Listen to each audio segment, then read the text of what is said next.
Hello everyone, welcome back to my channel. My name is Paola and this is day 1 of the 12 days of bookmas. This is basically a series that I'm going to be doing from today up until the 5th of January. I think that's how long 12 days of Christmas works. I'm going to be sharing with you my favorite books that I read each season, a book haul, some reading projects that I took on in the year. So yeah, I hope you enjoy this. I thought it would be fun to start with a little book tag, kind of throwing it all the way back because that's how I kind of got into BookTube, because they were just easy guided videos that I could make. And so this is the Joy of Christmas book tag. I will leave a link in the description below to the original creator. And without any further ado, let's get started. Question number 1, anticipation. The Christmas excitement is real. What book releases are you most anticipating? So this is a very exciting question. I have a few answers. Number 1 being Raquel Marie's If We Survive This. This is a zombie apocalypse survival book. It says here that it's The Walking Dead meets Yellow Jackets, in a tense, emotional, young adult horror novel about a teen girl leading a group of survivors on a perilous journey during the apocalypse. Every time Rocky posts about this on her Instagram, I'm immediately trying to bump it up my TBR list. And I recently read The Marrow Thieves by Cherie DeMaline, and it was fantastic. I really miss dystopian apocalypse stories. I do know that the main character has OCD, she's queer as well, so I'm just really looking forward to this book. Books number 2 and 3 are both by the exceptional Ava Reid. One is A Theory of Dreaming, is the sequel to A Study in Drowning. And I think it's from Preston's point of view, maybe the whole thing is in Preston's point of view. Again, could be totally wrong, but I am highly anticipating that one.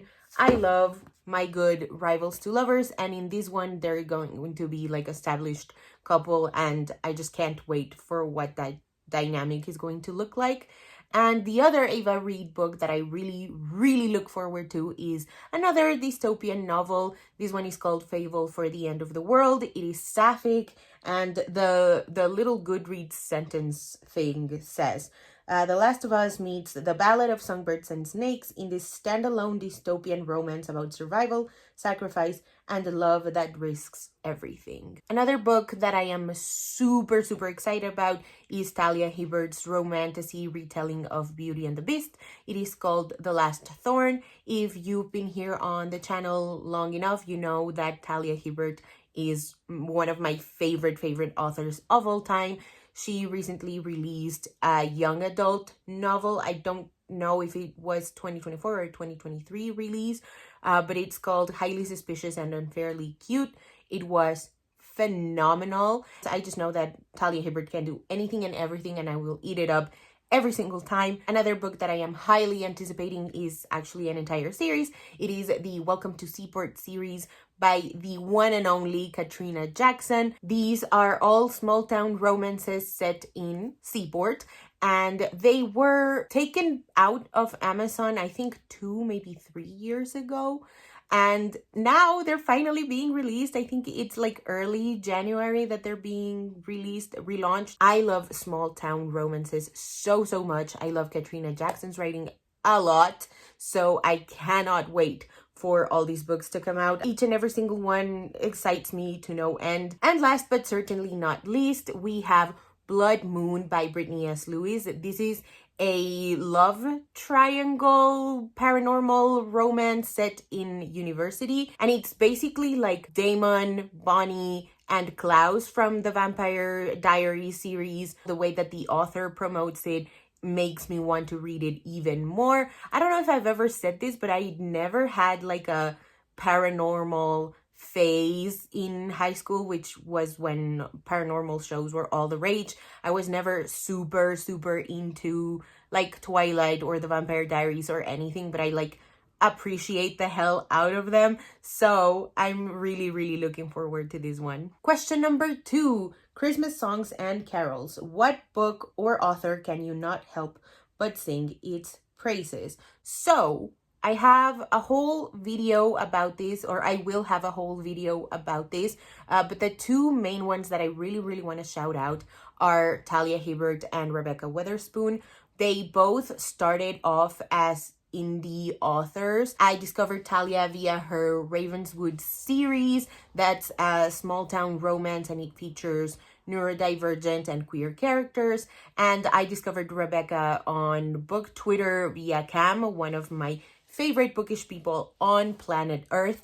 She recommended the Beers and Bondage series, and Rebecca actually was the first author who approved me for an arc of one of her books. It was Sanctuary, the second book in the Beards and Bondage series. So that's just something that's always going to have a very special place in my heart. But they recently came out with YA debuts. Rebecca Weatherspoon came out with like a fake dating, hobby-centric YA called Her Good Side. And by hobby-centric, I just mean the girl is like a sneakerhead and she's really into making sandwiches. And the love interest is a photographer, hence the title, Her Good Side.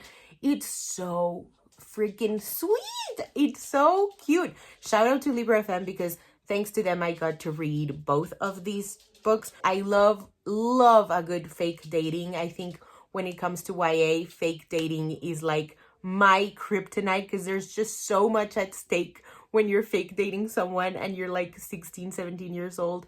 I love this book so much. Please go read it if you haven't already. As for Talia Hibbert, I already talked about this in the previous question a little bit. Highly Suspicious and Unfairly Cute. That one is more like friends to rivals to friends again to lovers. It is so cute. It is so British. Like the audiobook gives me all the like comedy of Sex Education, the Netflix TV show. It is so funny. It's so good. The voice is right there. It is so perfect. I love Talia Hibbert's writing. I love Rebecca Weatherspoon's writing. And both their adult and their young adult work is incredible. So if you haven't read them, please do so immediately. Question number 3, Gingerbread Houses. What book or series has wonderful world building? I have 2 books to shout out to in this question. First is the Shadow and Bone trilogy by Leigh Bardugo. The lore behind the Saints was one of my favorite things to read about. She also added like festivities. Not only that, but like the description of the locations, the festivities that Ravka and the overall world of the Grishaverse has is just so delightful. It's such an exquisite world to visit. And the second book that I want to shout out is Miss Meteor by Anna Marie McLemore and Taylor Kane Mejia. This is contemporary / magical realism. Like there's magical things aspects to it, but it's not as magical realism as Wild Beauty is. So do with that what you will. I would say it's mostly a contemporary story with a few magical elements. But this one is set in a fictional town called Meteor. I think it's in New Mexico. And it's this like tourist trap of a town. And one of the main characters is like obsessed with the fact that she lives in a tourist town, and the other main character is like, yeah, I just live here, you know. This town is so beautiful. It's so realistic to me. The writing, it's very atmospheric. The idiosyncrasy of the people living in this town is so perfect. You really will feel like you're walking into an actual town. The way that like specific special locations are described, the traditions that the town has are just spectacular. I would love for these to get like a graphic novel adaptation to make it all a little bit more lively and more visual, or even just like a straight up movie adaptation. Question number 4, A Christmas Carol. Favorite classic or ones that you want to read? I have 3 favorite classics. Number 1, very important to me, is The Catcher in the Rye by J.D. Salinger. I love this one so much. It's like YA contemporary-ish. It was published in the 60s, I believe.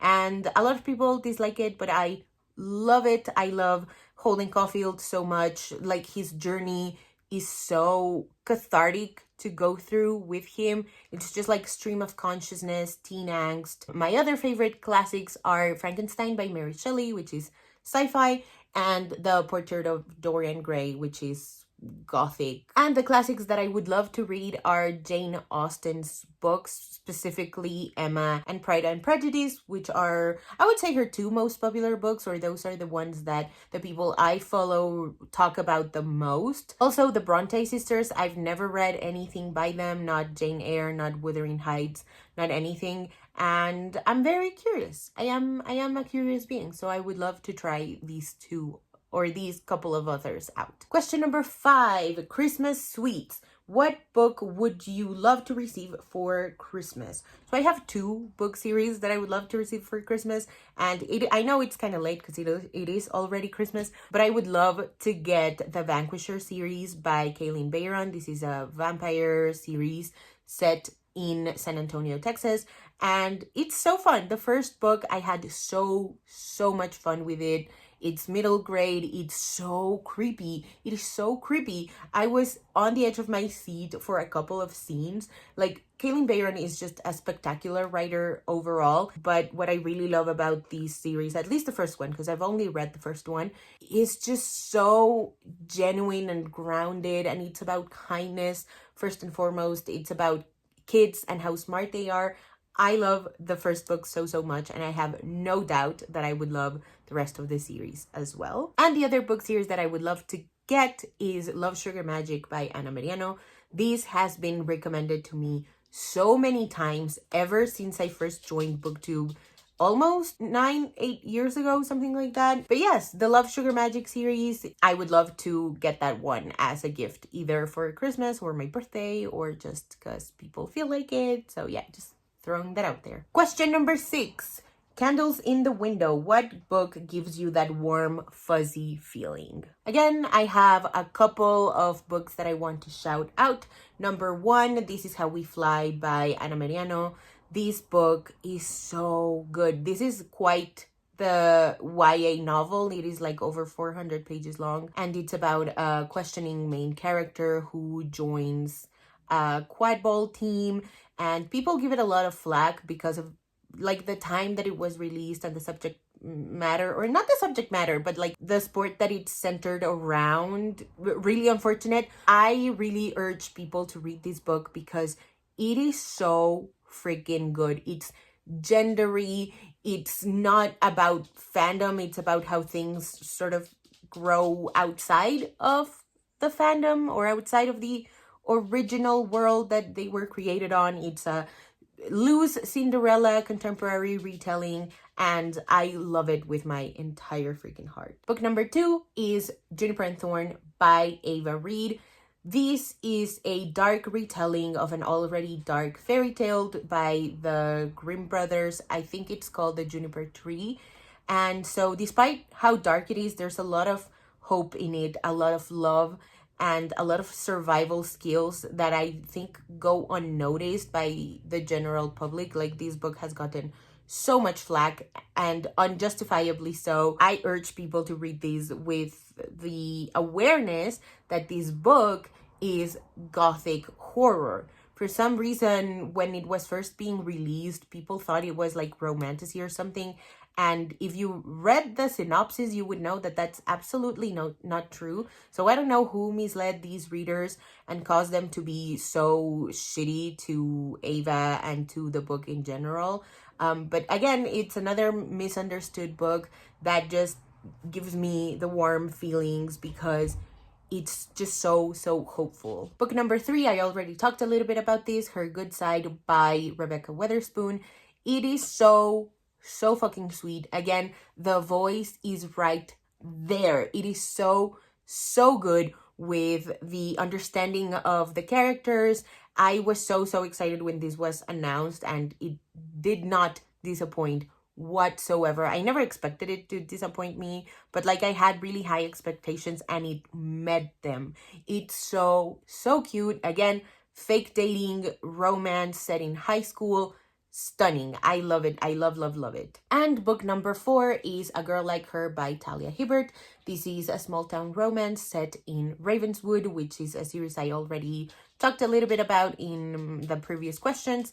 And this one is the first book in the series, and it's centered on Ruth, who is a intimate partner violence survivor, and she's autistic. She's a little bit or a lot of bit of a nerd. She basically does webcomics for a living, and this is her falling in love for her neighbor who is a chef.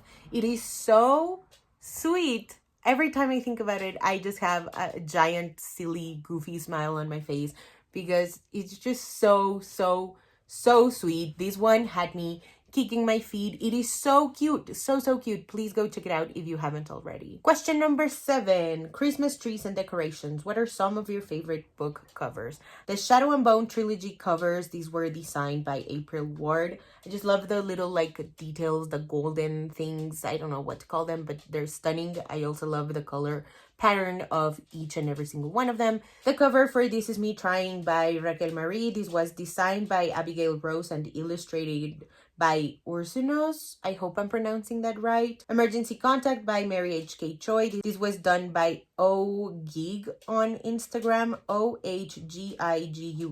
Till the Last Beat of My Heart by Luangi Montes. Oh my goodness, just look at this cover and try not to fall in love with it. This was done by Hilary D. Wilson. The Beards and Bondage series by Rebecca Weatherspoon.